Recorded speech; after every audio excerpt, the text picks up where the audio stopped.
बोधकथा. शेवटचा निर्णय. तो दिवस स्वराज्यासाठी कठीण होता. शत्रू जवळ येत होता. मावळे थकले होते आणि निर्णय घ्यायची वेळ आली होती. छत्रपती शिवाजी महाराज गडाच्या कड्यावर उभे होते. खाली दूरवर गाव दिसत होतं. तेच गाव जिथून स्वराज्याला अन्न, माणसं आणि विश्वास मिळत होता.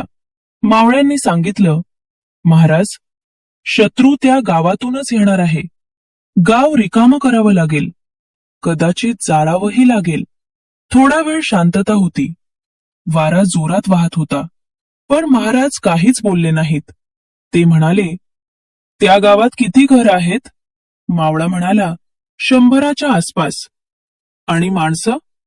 शेती करणारे, स्त्रिया, लहान मुलं, सगळे आपलेच. महाराजांनी डोळे मिटले. त्या रात्री महाराज झोपले नाहीत. ते एकटेच गडावरून खाली उतरले. कोणालाही न सांगता, साध्या माणसासारखे गावात गेले. तेथे एक वृद्ध आजी चुलीपाशी बसली होती.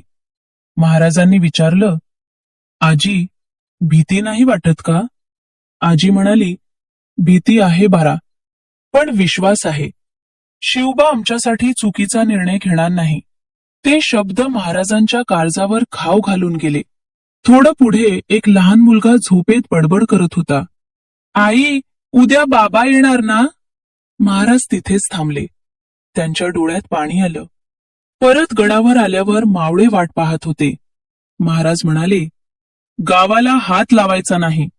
सगळे चकित झाले. महाराज, मग युद्ध? महाराज ठामपणे म्हणाले, युद्ध होईल, पण माझ्या लोकांच्या घरावर नाही. दुसरे दिवशी महाराज स्वतः पुढे जे गेले.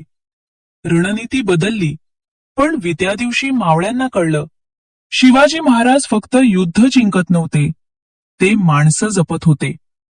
बोध. खरा नेता तोच जो विजयासाठी लोकांचा बळी देत नाही, तर लोकांसाठी स्वतःचा मार्ग कठीण करतो.